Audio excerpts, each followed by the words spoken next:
Hello दोस्तों, जैसे field से कोई ट्रांसफार्मर हमारा जल गया तो उसके ऑप्शन क्या है कि पहले हम मोबाइल के ऐप से भी इसे पीआर जनरेट करेंगे।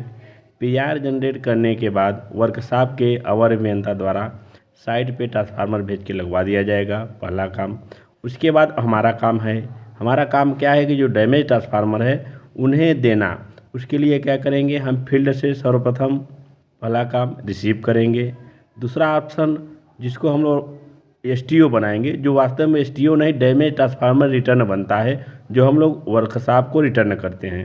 पहला रिसीव करेंगे ट्रांसफार्मर और डैमेज, फिर उसका डैमेज ट्रांसफार्मर रिटर्न बनाएंगे, और तीसरा वही डैमेज ट्रांसफार्मर रिटर्न के थ्रू वर्कशॉप के जेई को हम इशू करते हैं। चलिए दोस्तों, हम बताते हैं पहला कि कैसे रिसीव करते हैं। रिसीव करने के लिए अपनी आईडी खोल लेंगे। अपनी आईडी खोलने के बाद यहाँ एक ऑप्शन आएगा मटेरियल रिसीव गुड इशू, यहाँ ऑप्शन है। मटेरियल रिसीव पे गए, मटेरियल रिसीव पे यहाँ तो रिसीव का ऑप्शन है, कई ऑप्शन आएंगे। मटेरियल रिसीव इशू, तो रिसीव हमें करना है। रिसीव में यहाँ भी कई ऑप्शन रहेंगे, तो यहाँ अदर हमें लेना है, अदर ले लिए। अदर के बाद कौन सी जगह का, लोकेशन का, कहाँ का हमें देना है।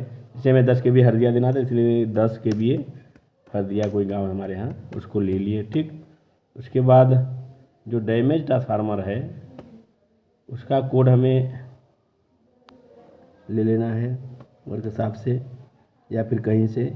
10 kV डैमेज क्या होता है, 118, 2 लिख कर 6 शून्य 118 होता है। इसको ले लिए, इंटर मारेंगे।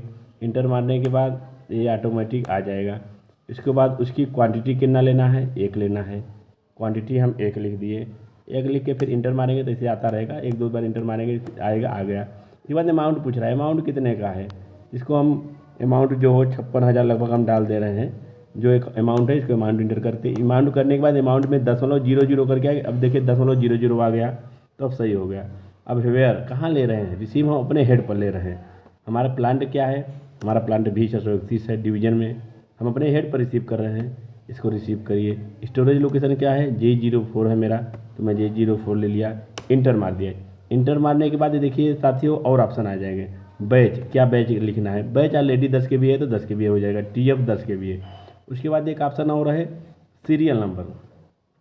सीरियल नंबर क्या डालना है, सीरियल नंबर यदि आपको कुछ जानकारी हो तो डालना हो तो डाल सकते हैं, नहीं तो हम लोग अक्सर ये कोशिश करते हैं कि सीरियल नंबर के लिए उसका जो पीआर नंबर होता है, जिसे हमारे 10 kV हरदिया का है, इसका पीआर है, इसी को हम पीआर नंबर कॉपी करके इसका सीरियल नंबर बना ले रहे हैं। कॉपी कर लिए हैं दोस्तों। इसको ये सीरियल नंबर, इसको हम पेस्ट करके इंटर मार दिए। इंटर करने के बाद यहाँ एक ऑप्शन और आएगा, ओके है, आइटम ओके, तो यहाँ आइटम ओके का ऑप्शन दिखा देंगे, और ऊपर जाके ये अपलोड चेक कर लेंगे। अपलोड चेक करने के बाद चेक करना चेकअप कर सकते हैं, नहीं तो सही है तो इसको सेव कर देंगे। तो ये आपके मटेरियल डॉक्यूमेंट पोस्ट हो गया, मतलब आपके हेड पर 10 kV आ गया है डैमेज। अब इसका आप डैमेज ट्रांसफार्मर रिटर्न बनाएंगे, फिर हम वर्कशॉप के जैसे आपको इसको इशू करेंगे। धन्यवाद।